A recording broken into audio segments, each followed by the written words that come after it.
नमस्कार, आप देख रहे हैं द्वापर समाचार। मैं आपके साथ अजय तोमर। पिछले वीडियो में मैंने आपको गुण प्रवाह की क्रिया के बारे में बताया था। इस वीडियो में मैं आपको योगीराज श्यामाचरण लाहिड़ी महाशय ने करणीय क्रियाओं के बारे में जो बताया उसके बारे में बताऊंगा। लाहिड़ी महाशय का कहना यह है कि चेष्टा करना ही मनुष्य की करणीय क्रिया है।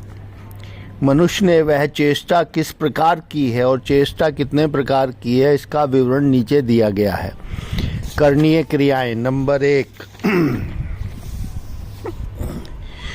यह संसार अनित्य और दुखमय है। यह संसार जीव को मान मोह के बंधन में बांधकर और उसे जन्म मरणशील बनाकर दुखों का भोग करवाता है। सब लोग अत्यंत प्रत्यक्ष ज्ञान से देख सुनकर इस बात को समझते हैं। इसलिए प्रत्येक मनुष्य का प्रथम कर्तव्य या करणीय क्रिया है कि वह अपने चित्त में मुक्त होने की आकांक्षा को जगावे। दूसरी करणीय क्रिया है मान मोह को नष्ट करने के लिए जगत गुरु श्री भगवान गीता में उपदेश दिए हैं। मैं मेरा का ज्ञान ही मोह है और मेरा नामक व्यक्ति या वस्तु के लगाव से हमारे मन में जो संबंधन का बोध उपजता है वही मान या अभिमान है। गीता को कर्म, भक्ति और ज्ञान नामक तीन घटकों में दिखाया गया है। 18 प्रकार के अभिमान होते हैं। 6 प्रकार के कर्माभिमान, 6 प्रकार के भक्तयक्ताभिमान और 6 प्रकार के ज्ञानाभिमान होते हैं। यही अहंकार का धर्म है, अर्थात यह सरधर्म है और यही जीव का बंधन है। देव के बंधन से कैसे मुक्त हुआ जाए, इसे गीता का अध्ययन और अनुशीलन करने पर वाचनिक या थ्योरेटिकल के द्वारा जाना जा सकता है। गीता के उस वाचनिक ज्ञान को प्राप्त कर लेना ही मनुष्य का द्वितीय कर्तव्य या द्वितीय करणीय क्रिया है। तीसरा है जीव शुद्ध चैतन्य है। देह धारण करके ही देही होता है। मनुष्य, पशु, पक्षी आदि का वह रूप धारण करता है, किंतु वह देह नहीं है। देह ही जीव का बंधन है। ज्ञान और मोह ही उसके देह धारण करने का कारण है। जीव का स्वरूप कैसा है, वह किस प्रकार से देह धारण करता है, अर्थात जीव कैसे देह बंधन में पड़ता है, जीव के मात्र गर्भस्थ अवस्था का विवरण करने पर या सुनने पर वाचनिक ज्ञान या थ्योरेटिकल नॉलेज के द्वारा ही इसे जाना जा सकता है। इस जीव की देह की उत्पत्ति प्रकरण के वाचनिक से भली भांति अवगत होकर देह के स्वरूप, जीवात्मा के स्वरूप और परमात्मा के स्वरूप को जाना जा सकता है। इसे मनुष्य के लिए आवश्यक है।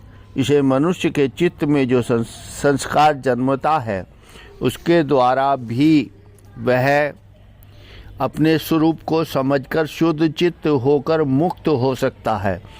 इसलिए श्री भगवान गीता के 18वें अध्याय में 71वें श्लोक में कहते हैं कि श्रद्धा युक्त और असूयावर्जित होकर सुनने पर भी पुण्य कर्मादि के शुभ लोक की प्राप्ति होती है। इसलिए मात्र गर्भस्थ जीव के रूप के संबंध में और देहोत्पत्ति के विषय में पहले मनुष्य को वाचनिक ज्ञान, थ्योरेटिकल नॉलेज प्राप्त करना आवश्यक है। उसके बाद कर्म अनुष्ठान करके अपनी अंतर्दृष्टि से उस स्वरूप का अनुष्ठान ज्ञान, थ्योरेटिकल नॉलेज को प्राप्त किया जा सकता है। बिना वाचनिक ज्ञान के कर्म या अनुष्ठान नहीं हो पाता और बिना कर्म या अनुष्ठान के अनुष्ठानिक ज्ञान भी नहीं हो पाता। इसलिए वाचनिक ज्ञान से जीव के स्वरूप का ज्ञान और देहोत्पत्ति का ज्ञान करना ही मनुष्य का तृतीय कर्तव्य या करणीय क्रिया है। चौथी करणीय क्रिया जो है वो उपयुक्त प्रकार से जीव के स्वरूप के संबंध में वाचनिक ज्ञान प्राप्त करने के बाद कर्म साधना करके उसके अनुष्ठानिक ज्ञान को प्राप्त करने के लिए एक सद्गुरु की ज़रूरत होती है।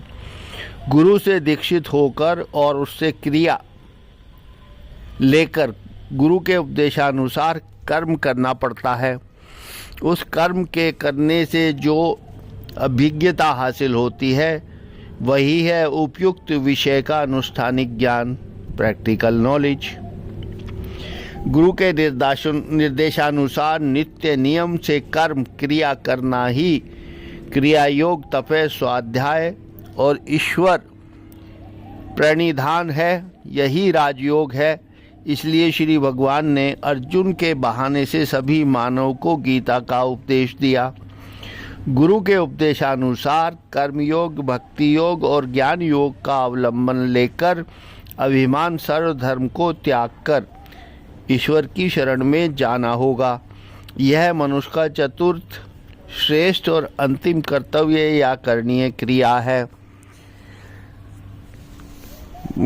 योगीराज लाहिड़ी महाशय द्वारा बताई गई मानव की संरचना और उसके द्वारा करणीय क्रियाओं के विषय में अभी तक मैंने आपको बताया। अब अगले वीडियो में मैं आपको गीता के प्रथम अध्याय के प्रथम श्लोक की लाहिड़ी महाशय द्वारा की गई व्याख्या के बारे में बताऊंगा। अगर आप लोगों को वीडियो अच्छा लगा हो तो इसको शेयर करें, बेल को दबाएं, लाइक करें और सब्सक्राइब करें। वह आध्यात्मिक लोगों को जिनको ध्यान योग या कर्म योग, क्रिया योग, ज्ञान योग आदि में इंटरेस्ट हो उनको फॉरवर्ड करें। धन्यवाद।